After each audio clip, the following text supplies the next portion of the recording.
aqui é um que falaram bastante, né?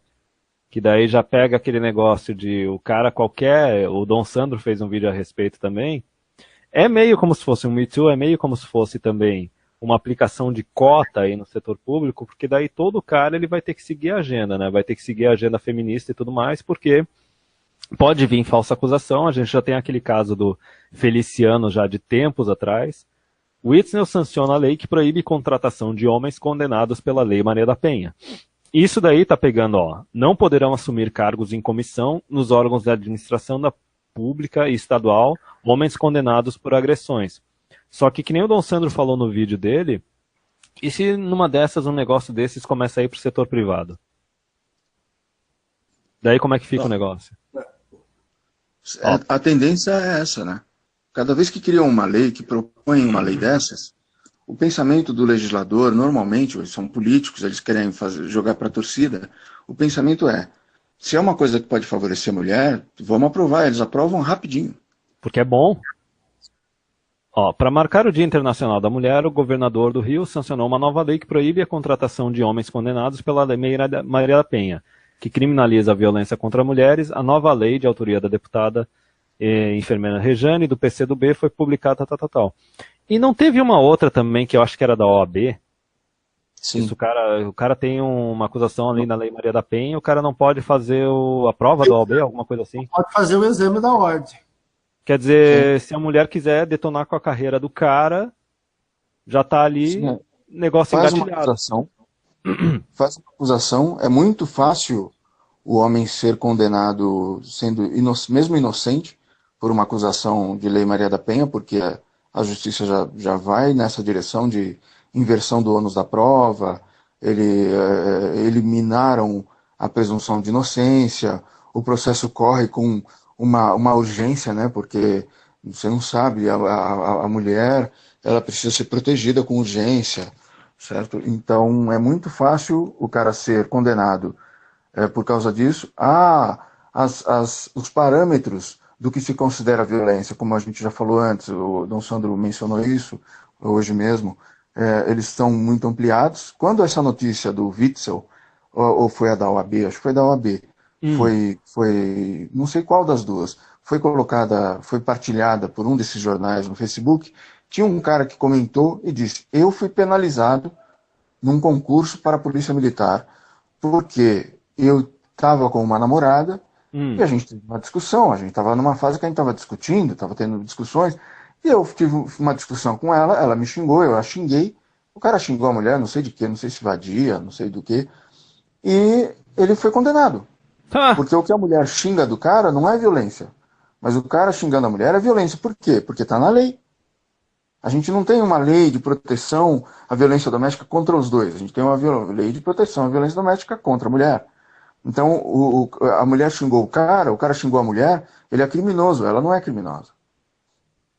Não, e aí o cara foi condenado pela Lei Maria da Penha e não pôde tomar posse na Polícia Militar, que era o concurso que ele queria, era a carreira que ele queria seguir, por causa disso. Não, e na parte da acusação, a identidade do cara não é preservada, né? Não é preservada, não. Tipo, quer dizer, a reputação do cara, o emprego do cara... Dane-se, né? Pro inferno, o cara nasceu com sexo errado. A gente não vamos nem chegar no detalhe de que se a mulher vai pagar alguma coisa depois, né? Se o cara for inocentado, mas é aquela, cara, é mais uma bala de prata pra simplesmente tirar os caras assim de setores públicos e talvez mais pra frente começar a detonar com carreiras. Ó, segundo a nova lei, não poderão assumir cargos em comissão nos órgãos de administração pública estadual homens condenados por agressões e violência contra a mulher. Lamentavelmente, perdura nos diferentes grupos da sociedade como um flagelo generalizado. É engraçado como depois que o Bolsonaro foi eleito, né, o índice de violência contra a mulher parece que aumentou absurdamente, né, cara?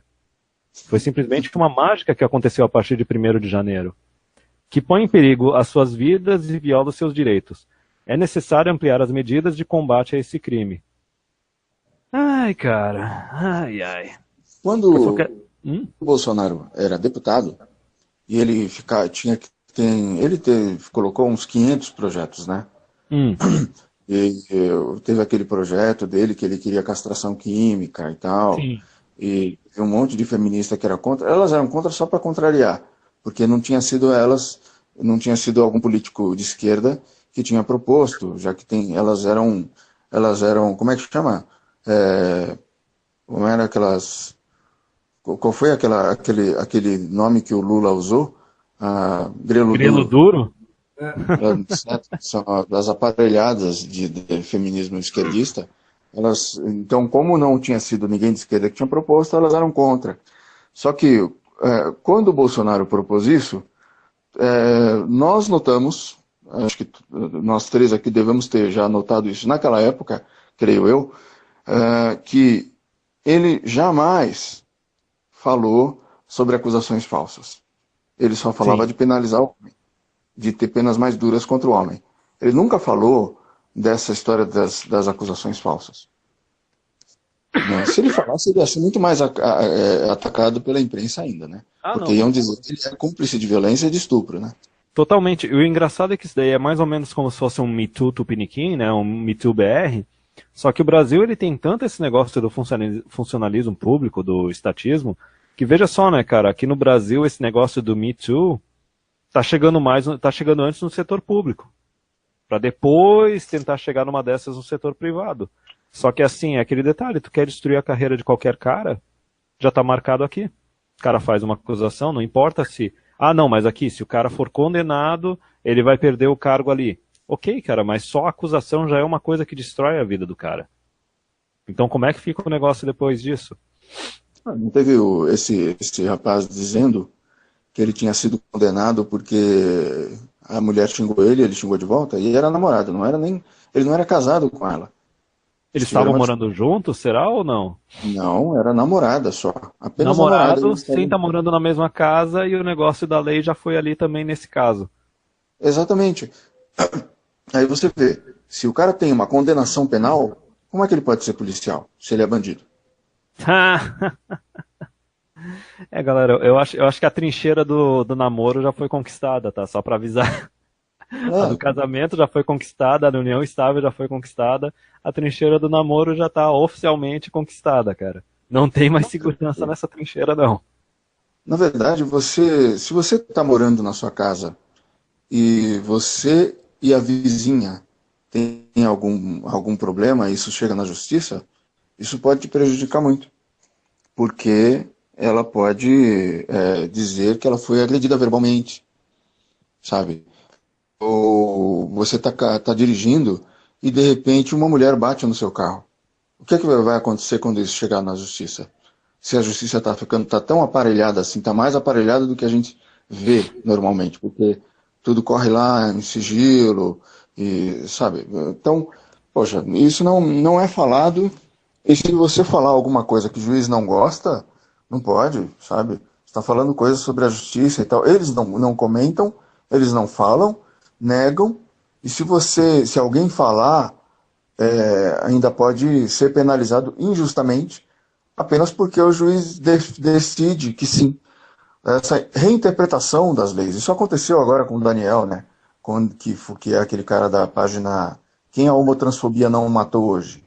Ele estava mostrando que aquelas duas acadêmicas, que estavam fazendo o dossiê do lesbocídio no Brasil, incluíram vários casos. A mulher era traficante, atirou na polícia, a polícia matou, lesbocídio. Duas mulheres estavam juntas, elas tinham um caso, uma matou a outra, lesbocídio. Foi atropelada, lesbocídio. Colocaram todos esses casos para encher a linguiça. E ele disse que a pesquisa era fraudada. A juíza entendeu que aqueles termos eram ofensivos. E no Brasil, de fato, nós temos lei no Código Penal, no próprio Código Penal há décadas já. E esse mesmo artigo está sendo usado aqui. Você não pode injuriar uma pessoa, você não pode ofender uma pessoa, certo? Então, na hora que chega no juiz, nesse caso foi uma juíza, e é uma juíza feminista, certo? É uma juíza feminista, anti-Bolsonaro, de esquerda, bem militante, sabe, de Facebook, com um filtrozinho no perfil. Ela disse que ele tinha usado termos ofensivos se referindo ao trabalho delas. E isso as ofende. Então, se você diz que a pesquisa é uma pesquisa que mente nos dados, que mente nas conclusões, você está ofendendo elas. E no Brasil você não pode ofender. Mas, assim, não pode ofender certos grupos conforme a interpretação do juiz. E isso é uma traição de de 200 anos pelo menos de construção do direito, sabe? O Brasil segue uma tradição germânica de positivismo jurídico, onde você tem tudo, principalmente em termos penais, mas em termos civis também, onde a lei tem a primazia e não a interpretação. Né? A lei tem que ser clara, exata, para que tudo, assim, ser o que está valendo lá, vale o que está escrito, certo? Isso está sendo traído há muito tempo, no STF isso está sendo traído. Eles tentaram criar um crime que não existe, o crime da homofobia, onde uma pessoa chega, um cara está falando, de repente ele usou um certo termo que ele não devia ter usado, ou nesse caso, veja, o Daniel não injuriou as pessoas, ele falou ele usou adjetivos para qualificar aquela pesquisa que tinha sido distorcida. Tanto que você vê os advogados, os profissionais, né, da área, eles usam uma forma de falar que você fala, poxa, esse cara parece que está, não sei, ele está ensaboando o assunto, porque eles usam uma linguagem indireta. Eles falam assim, no meu entendimento, isso poderia ser visto como... Ele não diz, olha, isso é uma mentira, isso é uma distorção. Eles usam várias assim, estratégias retóricas, eles fazem isso já normalmente, naturalmente. Pode ver, o advogado que falou, que analisou o caso, ele demorou um tempão analisando o caso, né, no YouTube. Esse caso específico do quem a homotransfobia não matou hoje é a pesquisa que se chamava Dossiê do Lesbocídio no Brasil. Quando você vê esse advogado falando, cara, esse jeito aí é o jeito que as pessoas na internet deveriam estar falando, porque elas estão em risco falando na internet. Às vezes eu falo isso para as pessoas, para eles, olha, cuidado com o que vocês estão falando na internet, porque vocês não podem. Aí o cara quer chegar, ele quer falar igual o Bolsonaro, ele quer chegar, não tem que se fuder, vagabunda! Vagabunda! Pesquisa tá errado, porra! Tá errado! Eu li aqui, ó!